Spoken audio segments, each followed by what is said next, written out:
আসসালামু আলাইকুম everyone, welcome back to my channel AC kitchen and blog. আজকে আমি আপনাদের সাথে শেয়ার করছি ম্যাঙ্গো তিরামিসু রেসিপি।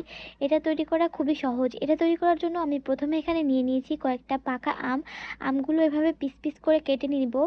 তারপর একটা লেবুর রস বের করে নিচ্ছি। এরপর ব্লেন্ডারের মধ্যে দিয়ে দিচ্ছি 2 কাপ পরিমাণ ঘন দুধ, 1 কাপ পরিমাণ condense milk and sugar water.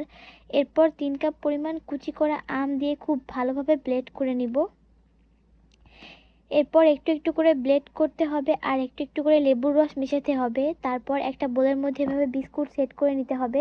দেন চামচ দিয়ে এভাবে করে ব্লেন্ড করে রাখা মিশ্রণটা দিতে হবে, আবারও বিস্কুট দিতে হবে, এভাবে করে আবার মিশ্রণটা দিতে হবে। এভাবে দিয়ে কয়েকটা লেয়ার তৈরি করে নিতে হবে।